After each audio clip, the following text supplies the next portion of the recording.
Hey, what's up, family? Have you ever found yourself in a slump? Look, most people have. I don't know anybody who has not felt down about something at some point in their life. I'm going to give you 5 things that you can do today. You actually can do it right now if you want to get you out of that slump. Are y'all ready? All right, so before we jump in, let me just mention this. You can only have what you are willing to become. Because like attracts like. That which is like unto itself is drawn. And when you're in a slump, when you're feeling bad and you have those kind of negative emotions, you're only going to draw that same thing back to you. So we want to break that little chain. We want to break that little cycle. So here's the first thing that you can do to get out of a slump. Write this down. Number 1, think about a time in your life where you felt your best. Think about a time in your life where you was like, man, I was happy. Man, that was bringing me joy. Go back to that. Now remember, we're not going back to anything negative. We're only going back to positive things. Maybe for you, this was your high school prom. Maybe this was when you got promoted on your second job. Maybe this was the birth of the child. Maybe this was when you lost 15 pounds. I don't know. Whatever it was. Whatever made you feel giddy and good inside, go back to that moment. Okay? Go back to that event. That's number 1. So you got to identify it and just pick one for now. Number 2, what was going on in the world? What was going on in your environment during that time? What type of music were you listening to? What type of TV shows were you watching or movies? What were you eating? What were you wearing? What was your language like? So number 2, we want to identify what those things are because that's going to help us when we get to number 3. Okay, so I'll just say for me, I was listening to some 112 yesterday and I was like, 112 Jagged Edge? Oh, my heart's going to explode. Yeah, so 112, Aaliyah, Martin, it's a whole vibe. It's a whole energy. That's what was going on just for me. So I want you to be thinking about that. What type of language were you using? What are the things that you were saying around that time? My sister and I used to have our own little language. It was weird. We still kind of got a little weird language to this day. But anyways, environmental factors. All right, number 3. So number 3, you're going to reenact that time frame or that era or that event. All right. So what you're going to do now is the next day, like say you said you're going to do this tomorrow. You're going to add activities into your day tomorrow that you would have been doing during that time.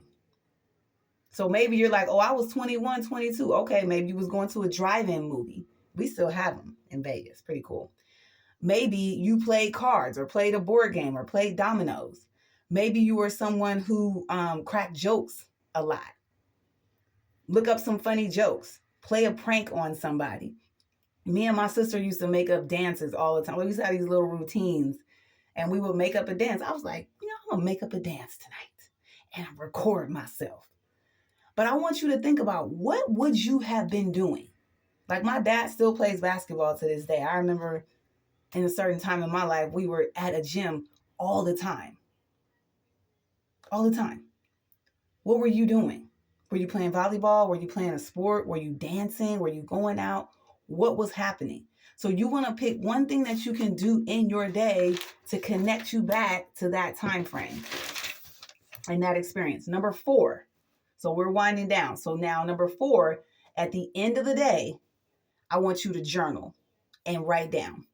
So you're going to write down the environmental factors. What are some things you did that day? What are some things you wore? Maybe instead of wearing the skinny jeans, you wore the bell bottoms. Maybe instead of the quinoa, you had some carne asada tacos and ate in your car because that's what you used to do. Whatever it is, I want you to write those things down. And then I want you to make a plan for the next day. Make a plan. And this is easy stuff. Don't complicate this. Maybe this is just, instead of you listening to Nicki Minaj, you listening to Anita Baker while you take a shower. Like, it is simple stuff. It's so easy. It's easy, all right? So you're going to make a plan for the next day. And then number 5, and this is the last one, and this is the most important step. And it's a 2-part step. You have to meditate. You have to meditate on it. Okay? So maybe, okay, let's just say, for example, single folks. Maybe for my single folks, this was, I remember I met this amazing woman, or I met this amazing man. Meditate on everything that happened that night. What you were doing before, what happened when you met them, what they said, what you said, what it sounded like, what happened next, blah, blah, blah. Like the whole thing.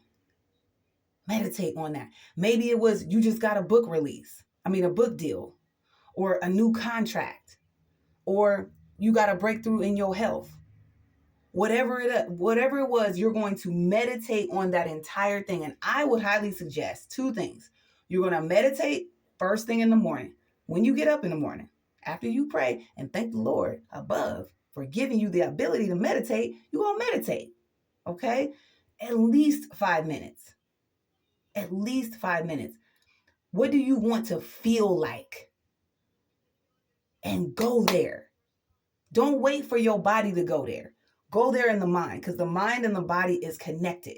Remember, the brain doesn't really know what's going on outside. It don't even know it's 2024?